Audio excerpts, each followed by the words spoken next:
Good evening, everyone. We'll call a meeting to order, and we begin with the land acknowledgement statement. We acknowledge that the ground on which we live is the traditional territory of Caldwell First Nation, of the Three Fires Confederacy, and the original people of Point Pelee and Pelee Island, and its surrounding lands and waters, and that of the Huron-Wendat and Wyandot peoples. We recognize and respect the First Nations who are stewards of the land and waters of Turtle Island, and who have embraced this stewardship since time immemorial. We would also like to acknowledge contributions of other nearby First Nation communities and all original people across Turtle Island. That's me.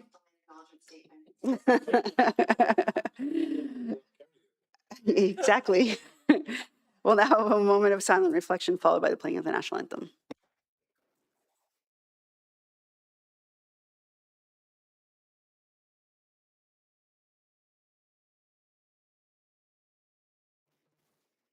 Please stand for the playing of the national anthem.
Looking for an adoption of the June 9th, 2026 regular council meeting agenda.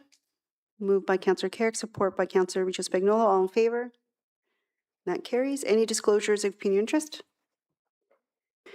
There being none, an adoption of the minutes of the regular meeting and closed meeting of council held May 26, 2026. Moved by Councillor Renna, support by Councillor Segan. All in favor? And that carries. Mayor's comments, just a few. The LaSalle Strawberry Festival is finally here, and it runs from June 11th through the 14th at the Vollmer Complex.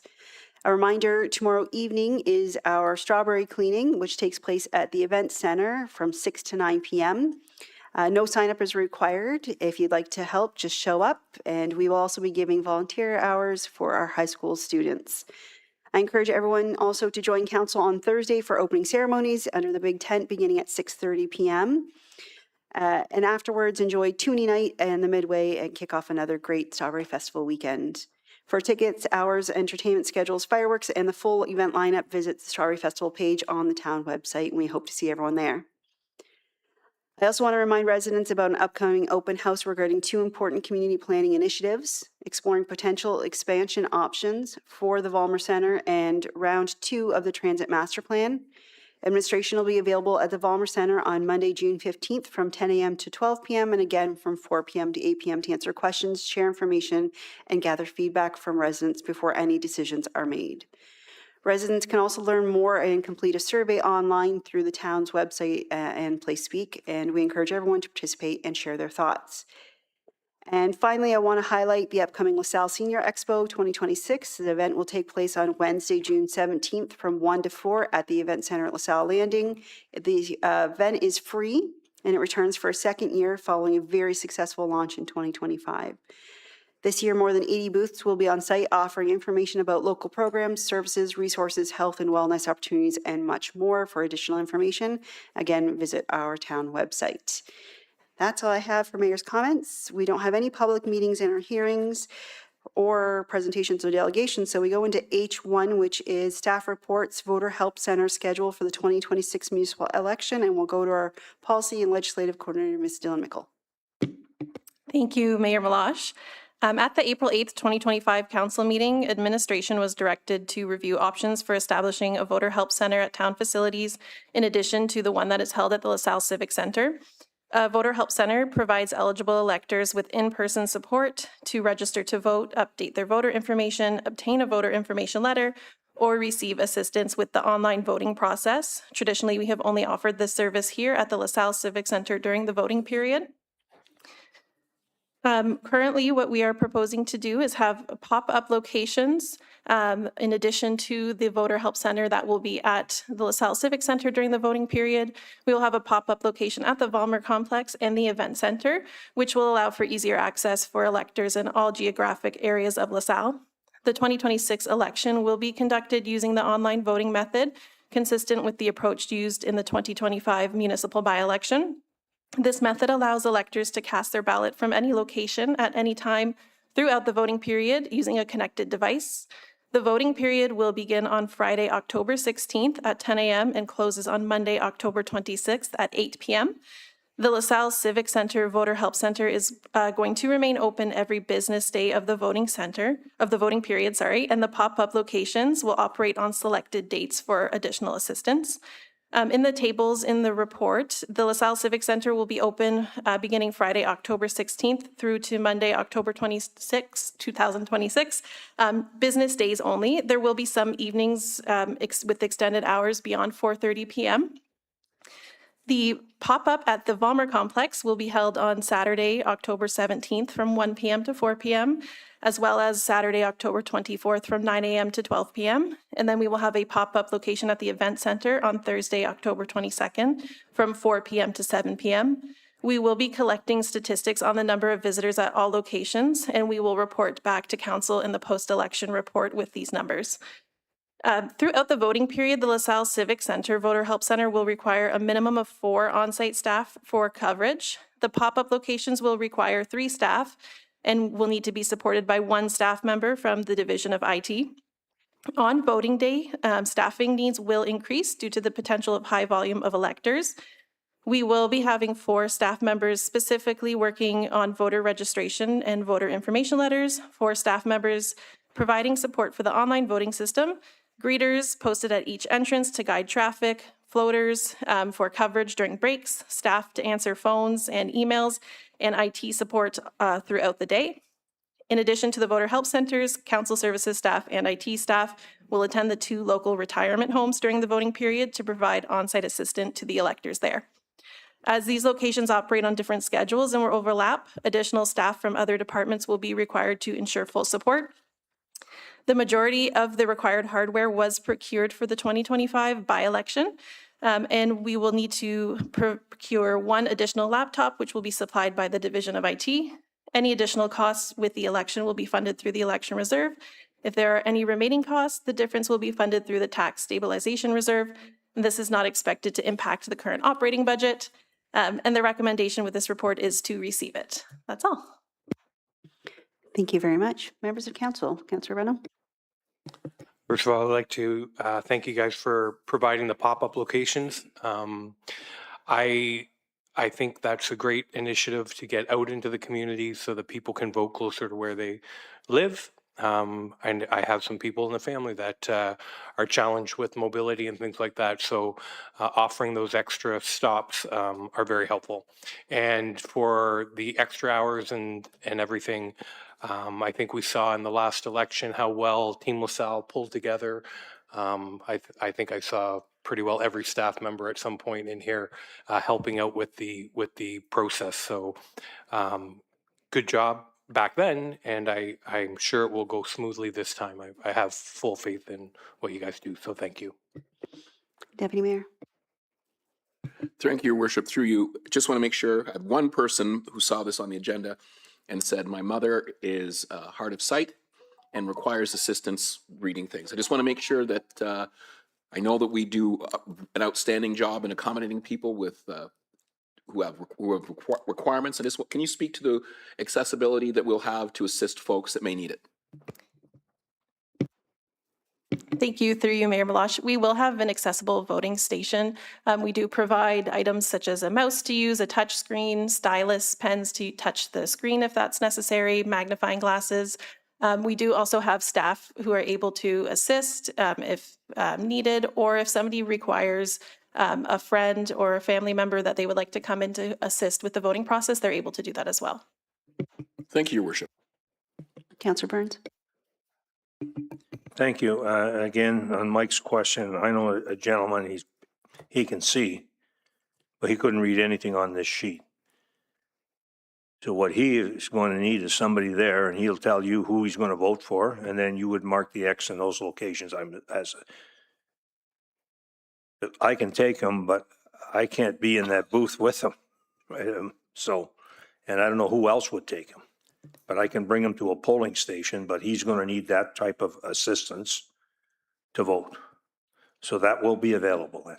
Yes, election staff will be in the voting help center here, and they are able to swear an oath and then assist with the voting process if the elector doesn't have somebody that they're able to bring with them. Further follow-up. How will we direct new residents who move in August or July or September 1st? Can you go over the qualifications of how many days? They just bought a house, moved to LaSalle. They're not on a voter's list. I know they have to bring maybe a telephone bill, a hydro bill or something along with identifications to get registered. But if they don't, can they vote on election day? And what is the process? Thank you. Yes, through you, Mayor Malash. Right now, revisions are open through Elections Ontario. So up until August 12th, new residents can change their information on the Elections Ontario website. After that, beginning September 1st, revisions will open here at Town Hall. Somebody can come in or they can apply to change their information online. But if somebody wants to come in on voting day and they are not registered, they are able to bring in their information up until 8 p.m. on voting day, as long as they have their identification that proves where they live, and then their proof of their citizenship as well. Great. Thank you very much. Counselor Riccio Spagnuolo? Thank you, through you. I just have a question. I had a resident reach out who lives at a local condo. No, they have mobility issues, no way of getting to Town Hall or any of the other pop-up locations. They were wondering, as they said they saw it at another municipality, are there going to be any pop-ups at any of the condos that are in the town of LaSalle? Just so I can give them an answer on that. We don't have anything set up for condos, so it'll just be the Town Hall, Event Center in Valmer. If they have questions about the process, we're always available over the phone to help walk them through the process if that's necessary as well. Counselor Burns? To my recollection, we actually sent voting staff down to Amaconi, I think last year, and they voted there. Retirement? No. I thought there was a process that we went down and then whoever was in there could come down and we had a little polling station and on one day and they could vote. But could I get maybe clarification on that? Through you, Mayor Malash. Yeah, so we do send election staff to our retirement homes, as Ms. Dylan Mickle indicated. So, and we coordinate that with the facilities in the town on which days. So we do that. We just don't go to any of the condominiums or apartment buildings in the town. Counselor Segan? Through you, Mayor Malash, to the Policy and Legislative Coordinator. The one request or question I had was, is there any provision for anybody who, again, has mobility issues or wheelchair bound and not able to manipulate the internet in order to vote? So do we have any process, perhaps a handy transit or some way of getting them to a polling station?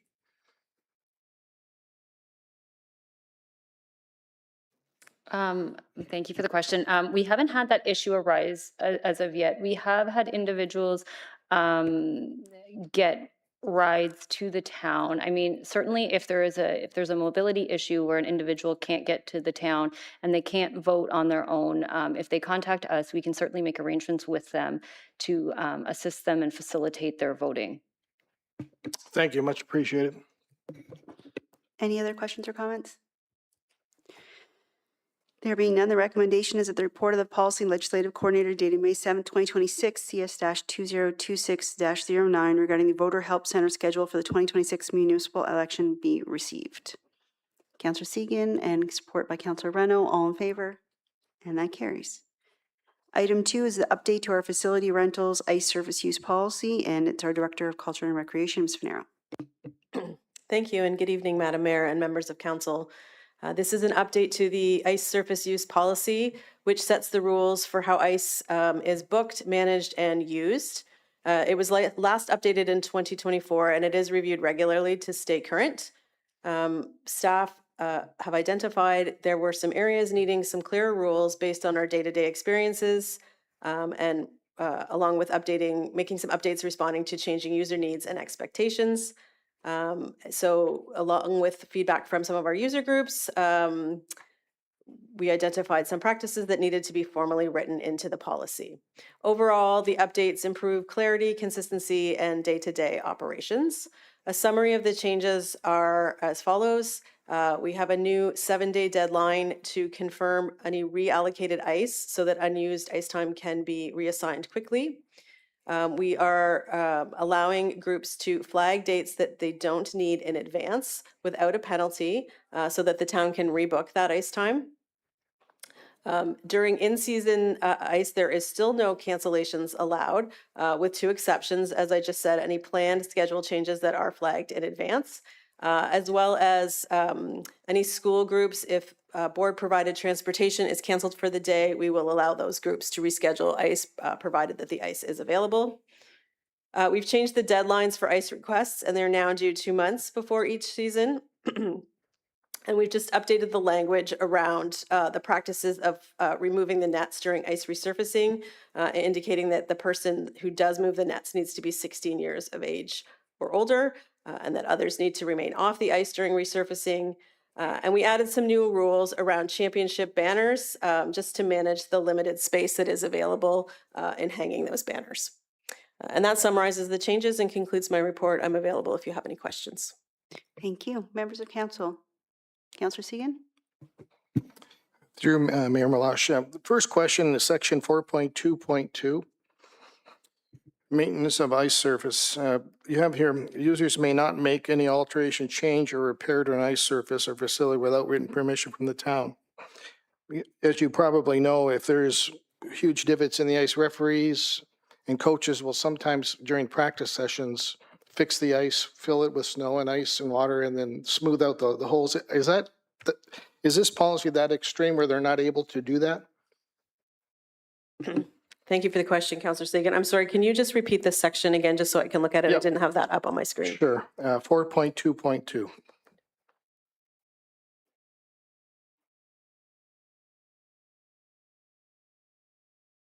I think really that is a section that has been in the policy for quite some time, and it really I think would reflect some sort of bigger change where a user may wish to make some sort of significant change to the ice. It wouldn't refer to a temporary fix during something like a game or a practice.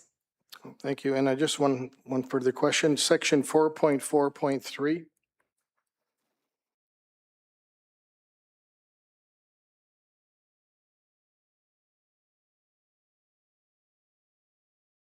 No user may enter the ice surface without ice skates unless for the purpose of an on-ice ceremony or emergency.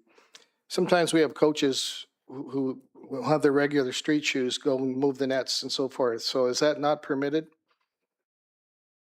Again, thank you for the question, Councillor Segan. I don't know that, I don't think that was meant to stop that process, so that may be something that we need to look at. I wasn't aware, to be honest, that that was something that coaches may do without skates. It's meant more, again, for those ceremonial purposes or having a coach that would be standing out on the ice or during public skating, or another participant shouldn't be on the ice without skates on. Right. And these are long-standing practices that have been having, so I just thought I'd bring that to your attention. I appreciate I that. appreciate your answer. Any other questions? So if there are no further questions or comments, the recommendation is the report of the Director of Culture and Recreation dated May 21st, 2026, CR-2026-15, regarding updates to the facility rentals ice surface use policy M-CR-004 be received, and that the updates to the facility rentals ice surface use policy M-CR-004 be approved. Moved by Councillor Carrick, support by Councillor Regis Spagnolo. All in favor? And that carries. Item 3 is a status update on the Canada-Ontario Development Charge Reduction Program, and that is our CAO, Mr. Militia.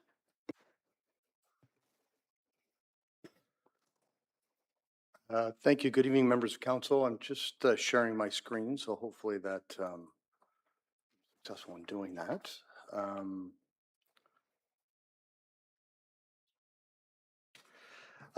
Thank you. Good evening, everyone. Again, I'd like to perhaps just start with this presentation doesn't follow what our normal protocol is with respect to providing reports to council, and it is by virtue of the aggressive timeline that we're under. And so that's why you see the presentation. Again, as I go through the presentation, there will be a full report afterwards that will describe exactly what the process is. But I did want to just, as many are aware, earlier this month, the provincial government announced some of the regulations and some of the criteria with respect to the Development Charges Reduction Fund program. This is a program that's quickly evolving. We actually just got more information today in terms of the actual application. It seems as though we have, in all my years, I don't believe that we've had a program move so quickly from the original announcement between the Prime Minister and the Premier to the development of the program, to the release of the data, some consultation, the release of the data, and the eventual due date. We continue to review the information. It continues to be released as we go. We do have a team, as indicated on the slide, both myself and the Deputy CAO, Mr. Mara, is on that team, as well as Director of Finance, Mr. Langlois, the Director of Public Works, Mr. Osborne, and the Director of Planning and Development, Ms. Beggs, are on that team to develop this. Just in summary, I know there's been a lot made of this program and a lot of media attention, but just to summarize quickly, this is a joint Canada-Ontario 8.8 billion, that's billion with a B, program having a single input or intake at this point in time. There is no indication, in fact, that the documentation that was released a few days ago indicates that this will be a single intake process. And so if we don't submit now, we will lose our chance to submit in accordance with what the information that we have is at this point in time. The purpose is really to accelerate housing construction. That is the purpose that we have for the program, and it's done through a combination of reduced development charges and funding housing enabling infrastructure to try to fast-track shovel-ready projects. I will caution council that shovel-ready in this context may not be what we traditionally use as a context for shovel-ready. For the definition of this program, a shovel-ready project is a project that it has been planned for. It may not be at ultimate design phase like we normally would consider a shovel-ready project. So the definition is a little bit different under this program. Under this program, as a municipality, there's a requirement that we reduce our development charges from 30 to 50% or greater. We maintain that reduction for 3 years, and we fund a minimum of 10% of the project. So that's just a brief summary of the program and some of the criteria that is there. This slide here that's coming up is a bit busy, but again, we just wanted to, it almost is intentionally busy because of the rapid pace that we're under with respect to this. So the announcement was on June 1st in terms of the intake being open. We are required to submit an application by June 19th at 10 a.m. So that gives us about 2 weeks to get the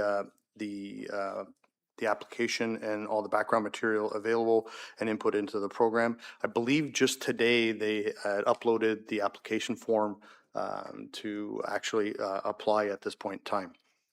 From that point, over the next 8 weeks, beginning towards after the 19th, they will review the applications, make the assessments, execute some agreements, and we imagine that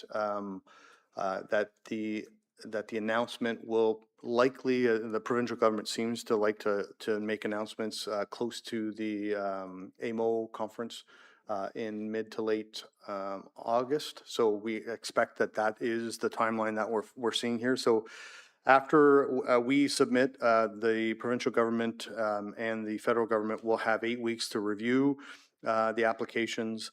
And then at that point, the 3-year period for, if we are successful, the 3-year period will begin at that point, and the reduction for the DCs will occur at that point in time.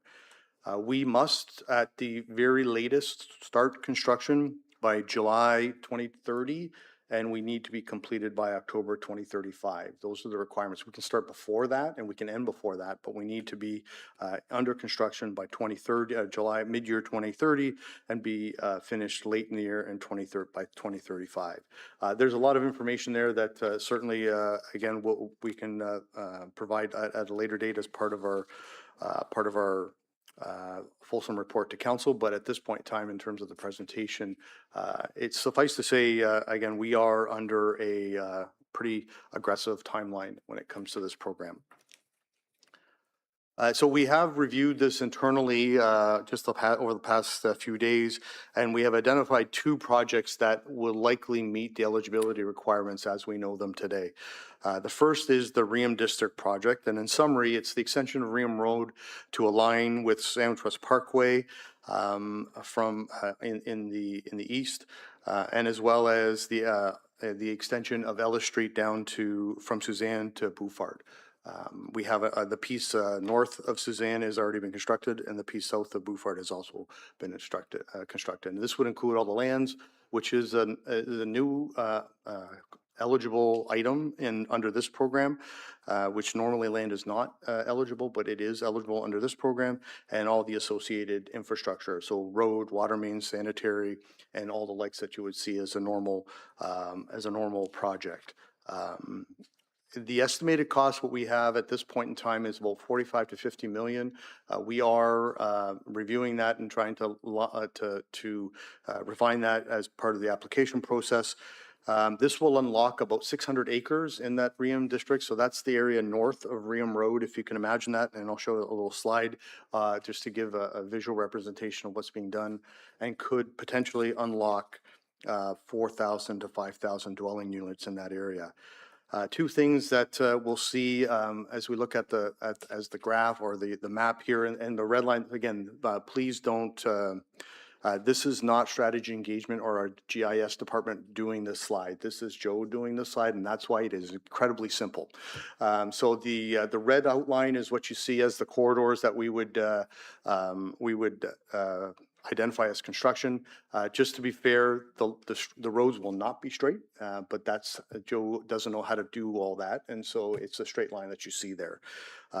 2 things that to come to mind with this program, just so council's aware, we, as many councilors, certainly councilors have been on council for a number of years, are aware we have a lot of fragmented ownership in that northwest quadrant of this particular area, and to collate those folks into trying to fund some of the infrastructure that is required is somewhat of a difficult and almost impossible task. So this program will actually facilitate that and take the burden off of those individual owners that have sometimes 2, 3, 5, 10 lots of those pre-designated 30-foot lots. We don't have that situation to the east and to the south of this area to the same degree, but certainly in the northwest we do have that situation.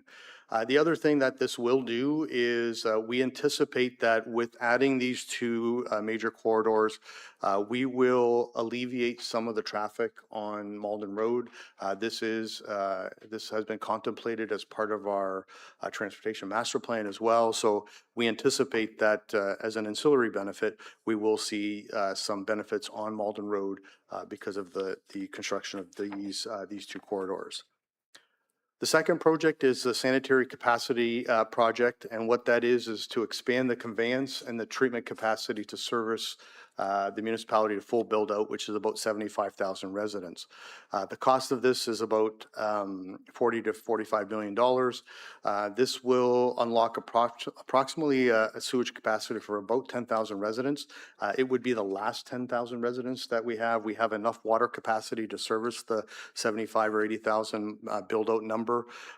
We are shy on the sewage treatment capacity. We currently have 5 million gallons per day of treatment capacity at the Lou Romano facility that we own, and we will need to have that go to 6. This will unlock probably in the potential of 3,000 to 4,000 dwelling units in this area.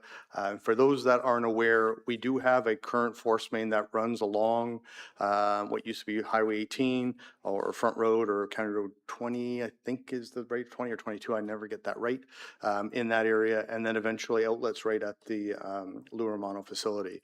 As we are getting to the point of that, we will need to construct a second force main along that same corridor. We do have the easement to do that, and Mr. Mara, through the negotiations with the Parkway, was able to secure that even through the construction of the Herb Gray Parkway going to the plaza there. So we have that capacity. We would need to negotiate if this project is selected. We need to negotiate with the City of Windsor for that last or that 6th NGD of capacity. But that is, again, just from a visual perspective, what you can anticipate in terms of this project as we go forward. One of the things on this next slide, I just wanted to identify that this is, and I want to be clear that this is a sample financial impact.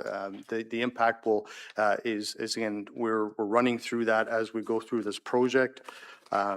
But on the left side of the screen, you'll see that that we identify what the impact is on development charges to our residents, to our new residents coming in.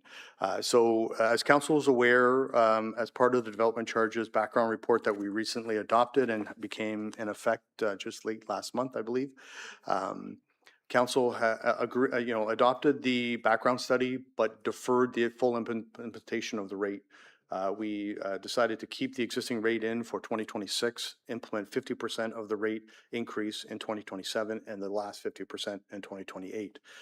The language within the current, within the criteria of the program allows for what we normally call stacking, in terms of one reduction on top of another, and does have language in which gives municipalities credit for reductions or programs that they've undertaken to facilitate development and reduce development charges, similar to what we have done.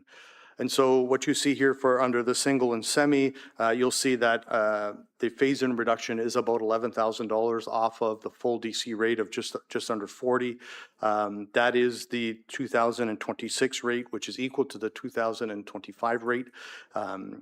What the chart shows here is if we were to impose a 30% reduction, what that impact would be, and the draft rate for 2026 would be about just under 19.5, which is about a 50% reduction to what the actual rate should be for that, for a single or semi. Same calculation with a bit of different numbers on our 2-bedroom apartment. Obviously, this applies across all categories. I've just included these two because they're our most often built dwelling units in the town.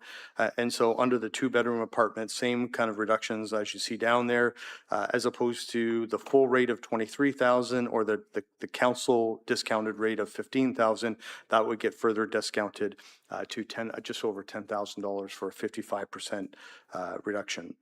Again, the same sort of calculation for 2027 yields a 40 to 42% reduction off of the full DC, and then in 2028 will be a 30% reduction. So that is just gives you an example of what and how those calculations work. I would just caution council that the numbers that you see here have not been impacted from inflation. It just assumes a zero inflation rate, which is not common, but that's what, just from a simplicity of calculation, that's what you'll see there.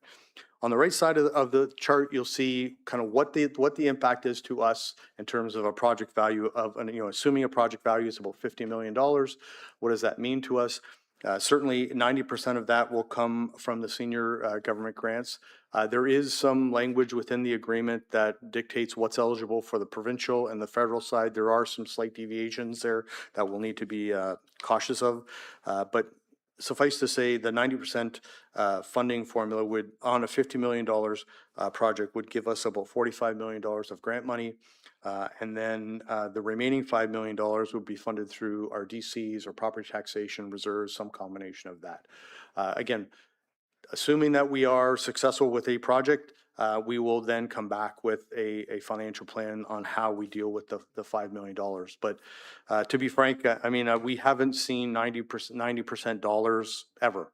I don't think that we've ever seen a program in which, I mean, the best we've ever seen, I think, is a third, a third, a third. And that hasn't been very prevalent in recent years. But in my time here, that used to be the norm, a third, a third, a third, then it gone to 50, 25, 25, with us being the 50. This type of grant funding formula hasn't been seen ever. And so I do believe that both the provincial and federal government are serious about trying to put infrastructure in the ground to facilitate development to increase housing growth. That is why they've developed this program and seeing how that works out. But again, just a word of caution, this is a sample. It's not the actual financial impact. It just gives you a frame of reference as to what we can expect and what developers and homeowners can expect as they're constructing. In terms of our next steps, we continue to review the program in details. That they are released almost on a daily basis, updates as we go through. So we will continue to do that. We will begin to review and then finally do a final assessment of the projects, the risks requires, the requirements, and the impacts that we have. We are on course to submit an application for that June 19th deadline. Post the application, we will submit a report back to council, which indicates much more of what the program criteria is, what the full document for the application is, and we'll give council more of that information beyond what you see in these 6 or 8 slides that you see here before you. And then I think once we submit the application, there will be some follow-up that we will begin doing with senior officials, associated ministries, MPs, and MPPs as we go through that. So that is kind of the game plan, if you will, in terms of the next steps. I will again, indications are on our read of the criteria at this point that years ago they used to have one of the requirements was there would need to be a resolution of council supporting a particular project. They've gotten away from that. And this criteria doesn't indicate that that is required. However, we are recommending that the following recommendation is that council direct administration to prepare and submit an application under the Development Charges Reduction Program for a growth-related housing enabling project identified in the approved development charges background report. There's just that last line, just for further explanation. In order to qualify, the project needs to be included in your development charges background report. So we will select one of those 2 programs and submit for them. Again, this is a rather large sum of money, but I would imagine that if we are looking at somewhere around $50 million, some of the larger municipalities, you can add a 0 to the end of that. To see exactly what they will be submitting for. So we're hoping to get our share. We always hope to get our share. We're not always successful with that, but we're always hoping to get our share. We believe that out of the 2, we will do some further investigation, but it would appear that at this point in our investigation and our analysis, that the Riem district project is probably more aligned with what the program is looking for. Again, a word of caution though, we have 2 projects on there just so that council is aware and the community is aware that we are looking at both these projects. We will pick the one that is most aligned, that gives us the highest degree of success or potential of success with the program. With that, open for any questions. Again, we will try to provide every answer that we know. There may be some that we do not know. And again, it's just at the speed of this program going through, but we're open, myself as well as anybody on the team is available for any questions, should council have any.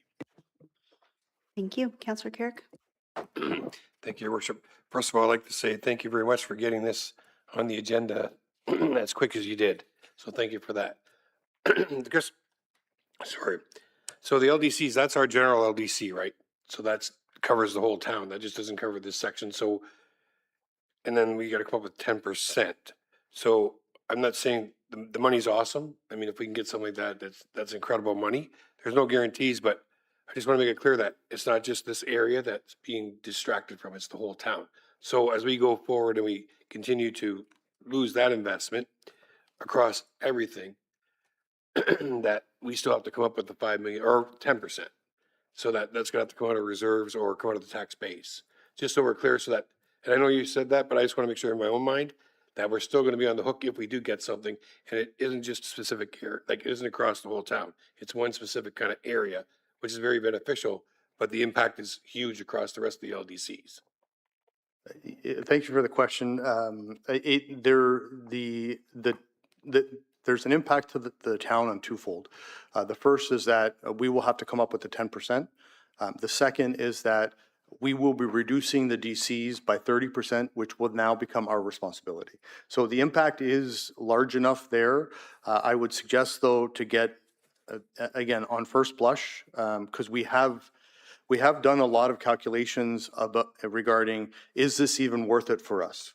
And, that sort of analysis, as much as, it's hard to understand how it could not be worth it for us. But, if to get 45 million, it costs us 50 million, then it's not worth it for us. I don't believe we're in that situation.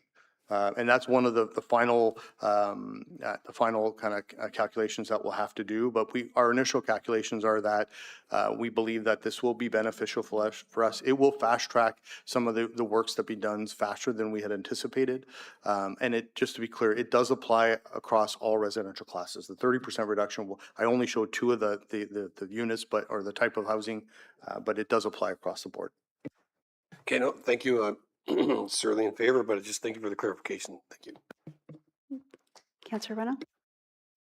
Thank you. Thank you, Your Worship. Thank you, Joe, for bringing this to us so quickly. I realize the timeline had a lot to do with it, but as media and social media swirls around good and bad things, your report is very clear, and I think it explains the benefits very well to us. My only question, I'm looking at your timeline, your reduction program timeline, and I see that we apply summer 26, they make announcements, and the handshake is August 15th. Am I to assume that if for some reason our project did not meet their criteria and it did not win and we were left holding the bag, we would not have to reduce our DC at that point? Is that fair to assume? Yes, that is clear. So the reduction in the DC is contingent on the acceptance of the program. Perfect. And so we don't have that. And just to be clear, as much I thank you for the compliments, but this is purely a team effort in terms of getting. I just happen to be the one speaking at the moment, but certainly the four other people on the team, as well as others in the organization, it is certainly a team effort getting this to council on this accelerated timeline.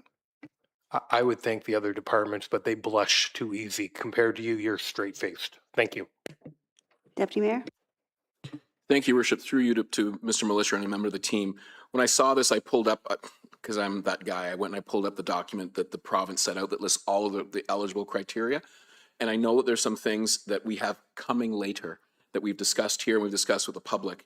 And I just, can you just comment on,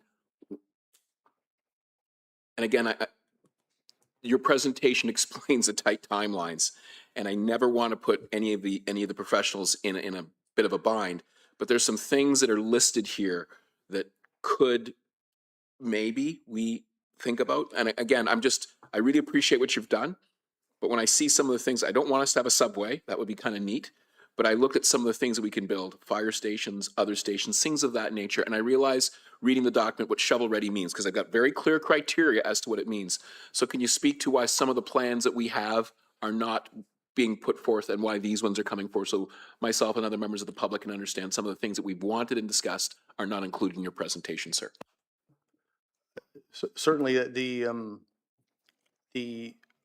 one of the fundamental criteria or the themes of this program is around accelerating housing development.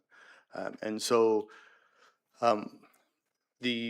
some of our other projects, while incredibly valuable to our community and needed over time, they perhaps don't align as strongly with the enabling housing development and lot construction and eventually getting, more homes faster. I know that's a bit of a cliche right now, but that is what particularly the provincial government and now the federal government is really focused on.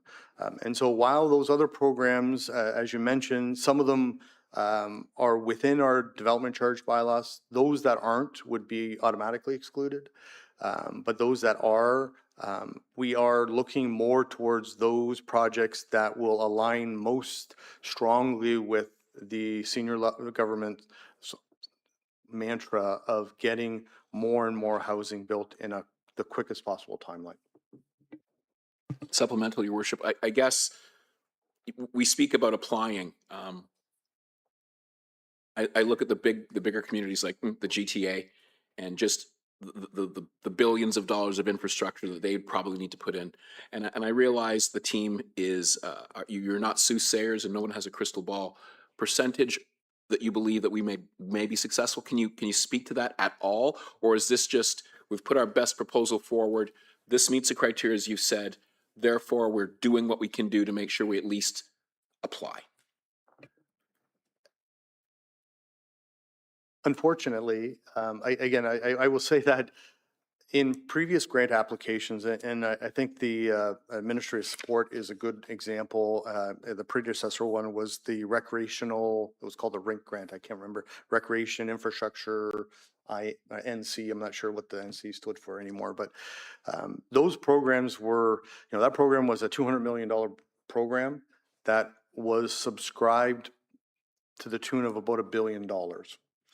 And so the need for infrastructure funding at the municipal level is incredibly great and incredibly significant. And so I would suspect that despite it having, $8.8 billion with a B, I would suspect that when you start to think about the 444 municipalities across Ontario, they will be oversubscribed for this as well. I don't think that there is going to be, I don't think that we will all be winners.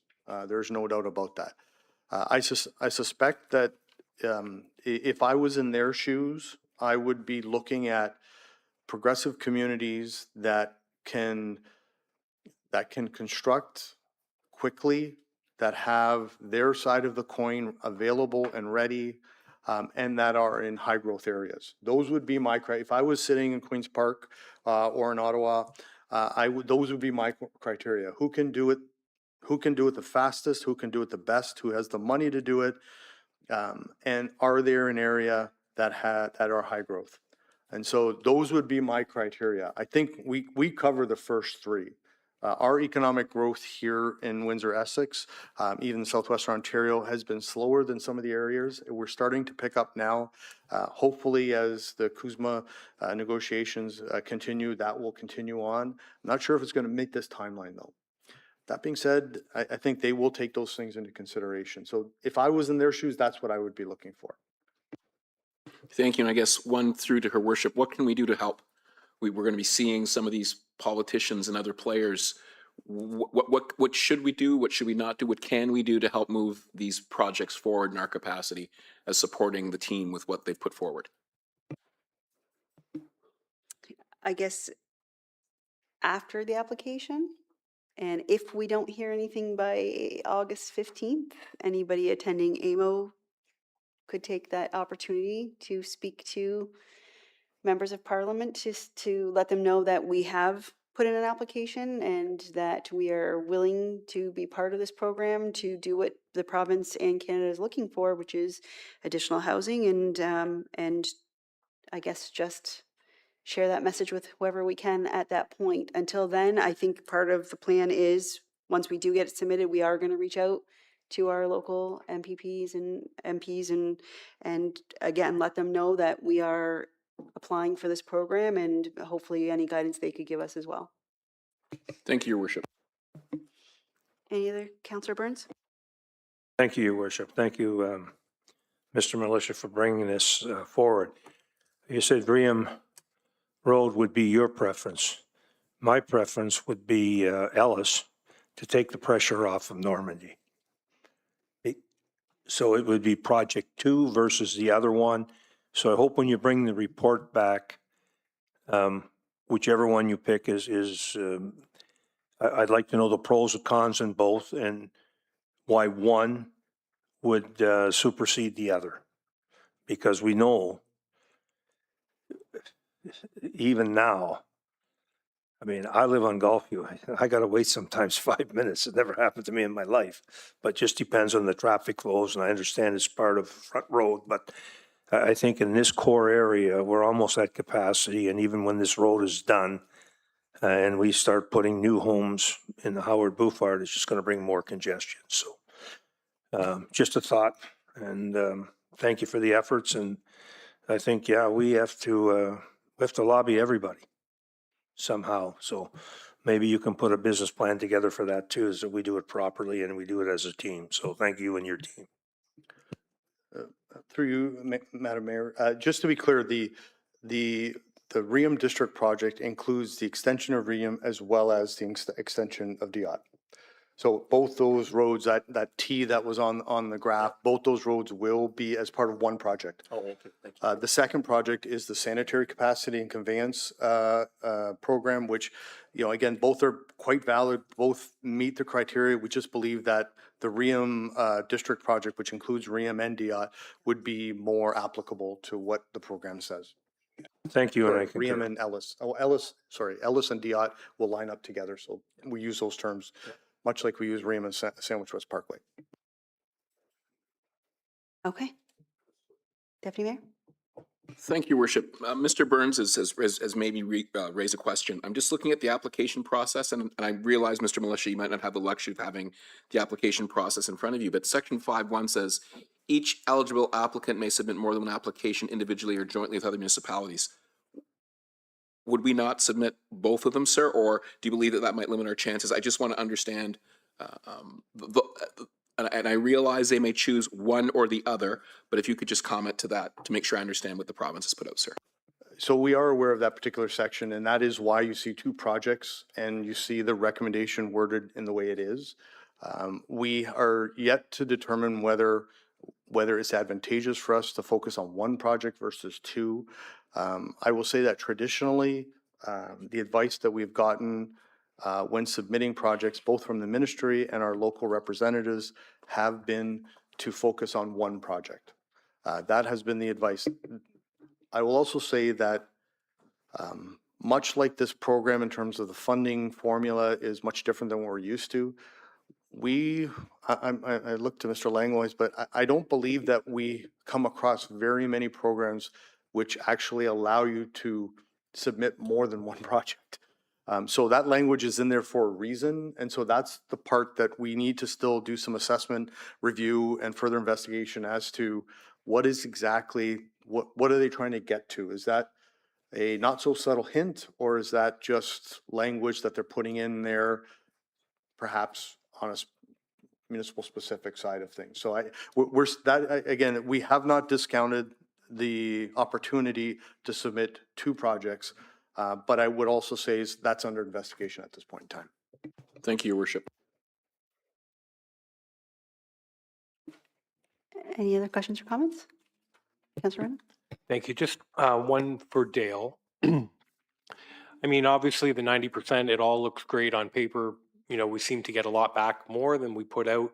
You know, if we lose $20,000 a lot over 300 lots, we still make it ahead. My only concern is we have a few big projects in the queue right now, like Malden Road, that have probably depended on forecasted development charges.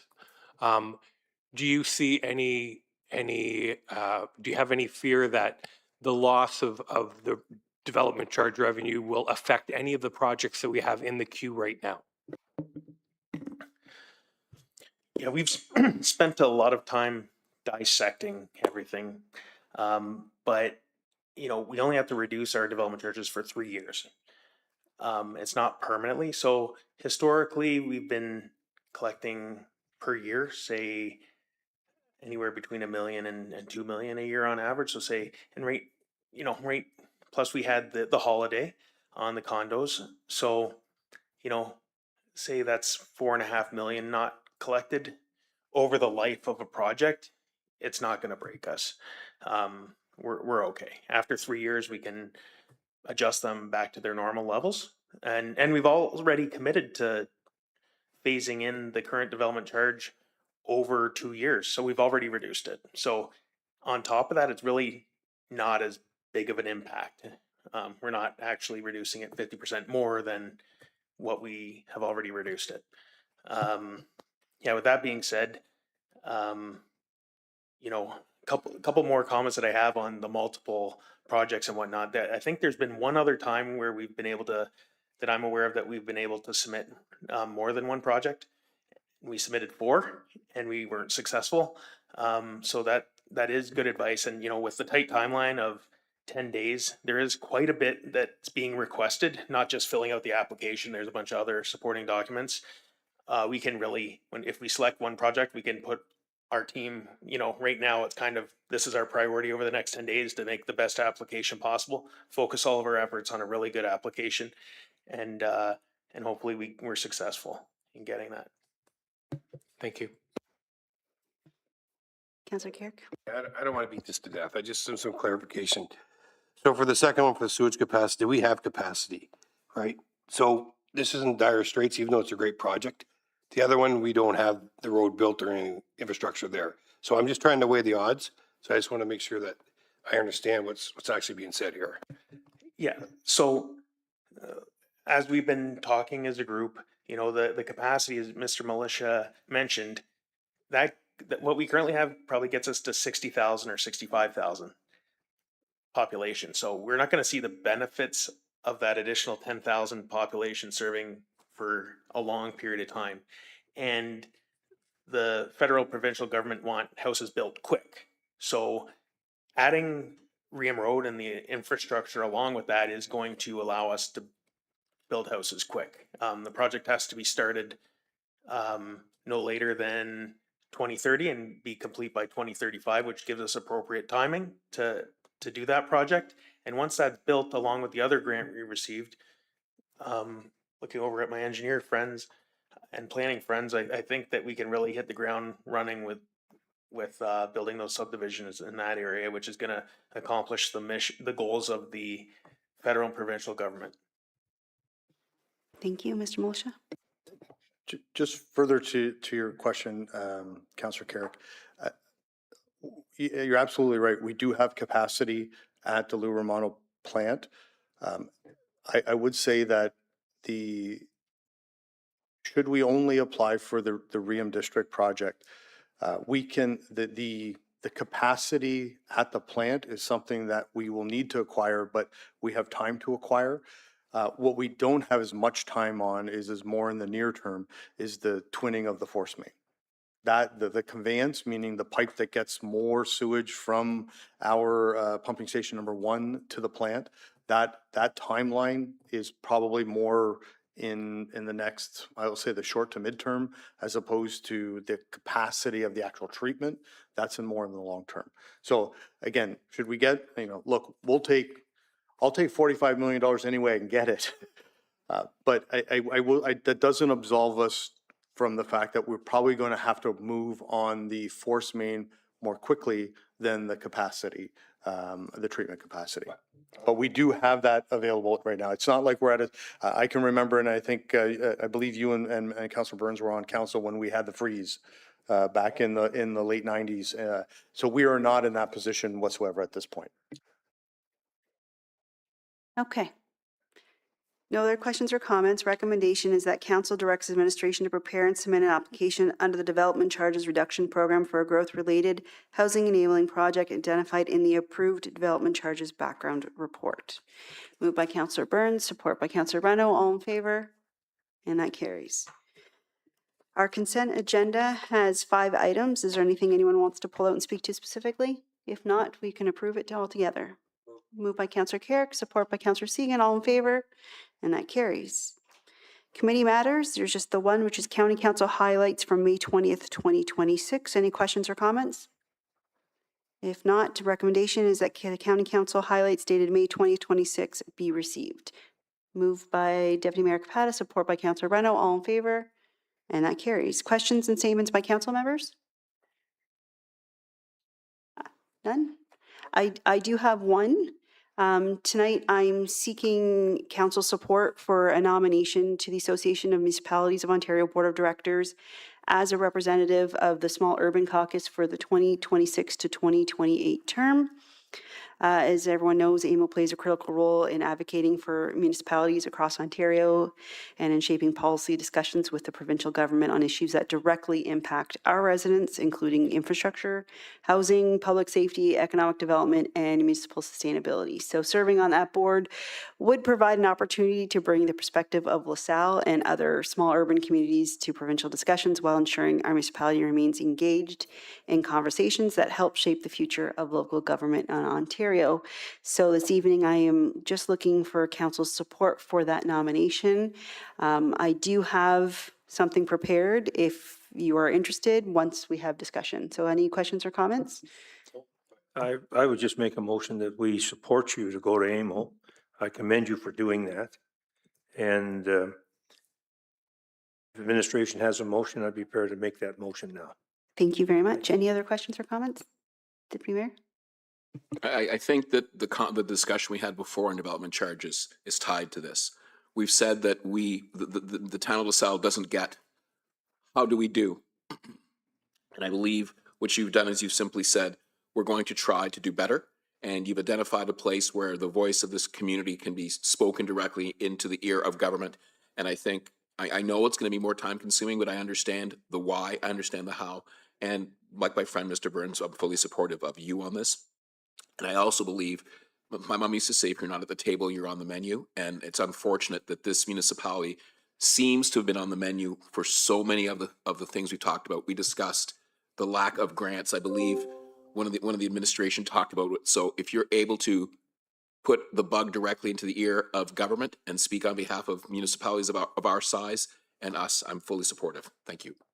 Thank you. I appreciate that. And I agree. We sit here and talk about trying to lobby upper levels, and what better way to do it than to sit on the AMO committee that has the direct ear. So I do have a resolution. It's be it resolved that the Council of the Corporation of the Town of LaSalle nominates Mayor Krista Meloche for the position of Director on the Small Urban Caucus of the Association of Municipalities of Ontario, AMO, Board of Directors, and it's for the 2026 to 2028 term. And further, that should Mayor Meloche be elected to the AMO Board of Directors, the Town of LaSalle authorize reimbursement of reasonable expenses associated with fulfilling the duties of the position consistent with a council conference, training, and travel expense reimbursement policy. Moved by Councillor Burns and support by Deputy Mayor Capata. All in favor? And that carries. Thank you very much. Appreciate it.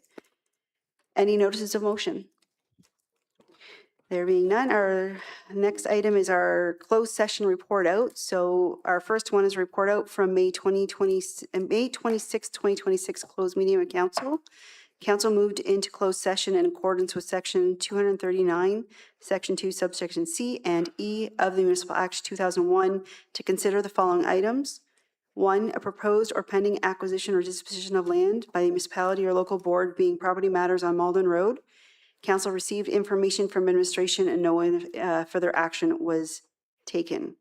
2 was litigation or potential litigation, including matters before administrative tribunals affecting the municipality or local board, being a matter regarding the Howard Bouffard Secondary Plan. Council received information and provided direction to administration. Item 2 was our report out from June 9th, 2026, closed meeting of council. Council moved into closed session in accordance with Section 239, Section 2, subsection F and E of the Municipal Act 2001 to consider the following items. 1, advice that is subject to solicitor-client privilege, including communications necessary for that purpose regarding a conservation easement. Council received information and provided direction to administration. And item 2, litigation or potential litigation, including matters before administrative tribunals affecting the municipality or local board, being a matter regarding the Howard Bouffard Secondary Plan. Council received information and provided direction to administration. For bylaws this evening, we do have 3, and it's recommendation that the following bylaws be given a first, second, third reading and finally passed. 2026-037, being a bylaw to authorize an agreement with His Majesty the King in the right of the Province of Ontario as represented by the Minister of Transportation related to funding provided under the dedicated gas tax funds for public transportation program. 2026-039, being a bylaw to assume Reserve Block 67, Plan 12M-648 as part of LaSalle Woods Boulevard, and 2026-041 being a bylaw to amend zoning bylaw 8600, the town's comprehensive zoning bylaw as amended. Moved by Councillor Segan, support by Councillor Reno. All in favor? And that carries. And our confirmatory bylaw 2026-042 be given first, second, third reading and finally passed. Moved by Councillor Reno, support by Councillor Riccio Spagnolo. All in favor? That carries. Your schedule of meetings for the month of June are listed. Make sure you visit us for Strawberry Festival this weekend. Have a good night.